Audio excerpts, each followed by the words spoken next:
नमस्कार श्रोताओं, रेडियो जागो 90.4 एफएम में आज स्वागत कर रहे हैं डीसीएम श्रीराम ग्रुप के सीईओ और एग्जीक्यूटिव डायरेक्टर रोशन लाल टामक जी का। टामक जी गन्ना किसानों के बहुत हितकारी माने जाते हैं। आज हम टामक साहब आपका स्वागत कर रहे हैं अपने रेडियो जागो 90.4 एफएम में। मैं अभय शंकर गौड़ आपका स्वागत कर रहा हूं इस बात के लिए भी कि आप हमारे स्टूडियो में आज पधारे हैं। देखिए, आज पूरे विश्व में 114 देशों में गन्ने की खेती होती है और ये गन्ने की खेती नगदी फसल मानी जाती है। हमारे देश में भी हमारे ख्याल में 81 लाख हेक्टेयर में शायद देश में गन्ने की खेती होती है और जिसमें से सबसे ज्यादा क्षेत्रफल उत्तर प्रदेश का है। और हम आपसे बात कर रहे हैं कि इस समय गन्ने की बुआई का समय चल रहा है। ये नकदी फसल का लाभ किसानों को कैसे मिले, कैसे किसान गन्ने की बुआई करें, क्या विधि अपनाएं और साथ साथ में प्रजातियों का चयन कैसे करें, हम खाद का उपयोग किस तरीके से संतुलित करें, तो टामक साहब हमारे किसानों के हित में बताइए। धन्यवाद गौड़ साहब, रेडियो जागो की तरफ से मुझे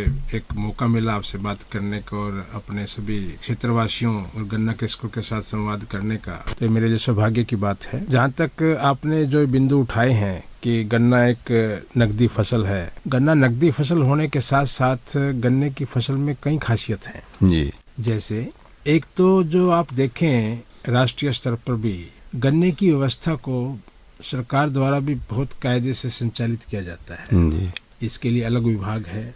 एक इंफ्रास्ट्रक्चर के रूप में लगभग 600 चीनी मिलें भारतवर्ष में स्थित हैं। उत्तर प्रदेश में भी तकरीबन 125 चीनी मिलें स्थित हैं।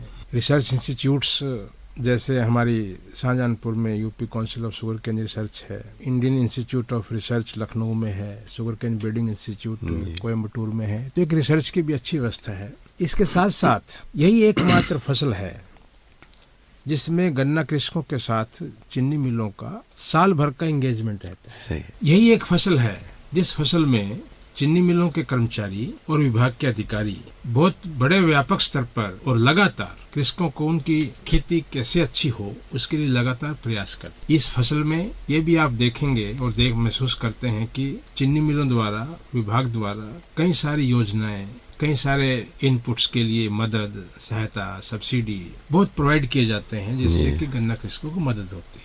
और एक बात और कि गन्ना जो है एक मजबूत फसल है। जैसा कि क्लाइमेट चेंज को लेकर के हम सभी प्रभावित हैं और सभी चिंतित हैं और कभी बरसात की वजह से, कभी ओले की वजह से, कभी सूखे की वजह से, कभी किसी अन्य कारण से अन्य फसलें बहुत जल्दी खराब हो जाती हैं। गन्ने में कम से कम वो स्थिति नहीं है।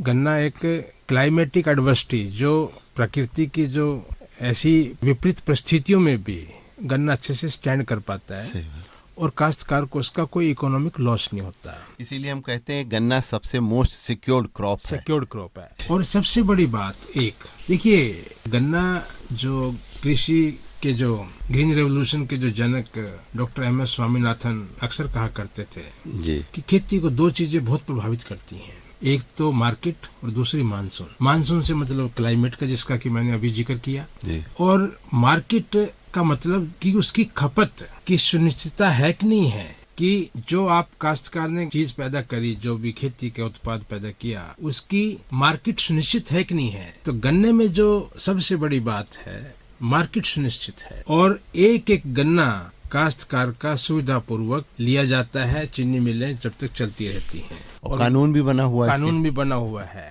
और इसके साथ साथ भुगतान की व्यवस्था, ये एकमात्र ऐसी फसल है जिसका अलग अलग लेवल्स पे भुगतान की समीक्षा होती है जिससे काश्तकारों को भुगतान मिलता रहे समय से। तो भुगतान के हिसाब से, क्लाइमेट चेंज के हिसाब से और खपत सुनिश्चित के एंगल से और लगातार टेक्नोलॉजी और इनपुट्स की मदद काश्तकारों को मिलती रहती है। इसकी वजह से गन्ना एक नया फसल है जी। गन्ना एक बहुत बेहतरीन एग्जाम्पल है और इसलिए गन्ने के प्रति रुझान भी है और रुझान और होना चाहिए जी। टेम्परेचर जो है वो क्या होना चाहिए जिस समय की गन्ने की बुआई हो? देखिए, मार्च का महीना उत्तर प्रदेश की परिस्थितियों के हिसाब से बहुत ही अनुकूल समय है। और देखिए, ये एक कॉमन सेंसिकल बात है, एक सामान्य ज्ञान की बात है कि कोई भी चीज समय से की जाए तो अच्छी होती है जी। तो समय से बुआई यदि किसी काश्तकार ने कर ली, किसी भी फसल की हो, गन्ने पे भी लागू होती है, बिल्कुल सही, तो निश्चित रूप से उसकी पैदावार अच्छी होगी। मार्च का महीना बहुत अनुकूल समय है और मेरी गन्ना कृषकों से ये अनुरोध है कि आप अपने गन्ने की बिजाई मार्च माह में कंप्लीट कर लें, क्योंकि उसके बाद तापमान बढ़ जाता है और तापमान बढ़ने से अंकुरन कम होता है। अंकुरन कम होने से पौधों की संख्या कम होती है और पौधों की संख्या कम होने से आपकी पैदावार घटती है। बिल्कुल। तो हमारे गन्ने के लिए भूमिगत अंदर तापमान कम जरूरी है और ऊपर का तापमान ज्यादा हो, तभी वो ज्यादा किल्ले उसके फूटेंगे जो हम बीज लगाएंगे अपना। बिल्कुल। जो गन्ने के जिसको बेहड़े हम हरदोई में कहते हैं वो डालेंगे। बहुत बहुत धन्यवाद टामक साहब, आपने हमारे किसानों के हित में आज बहुत अच्छी जानकारी दी।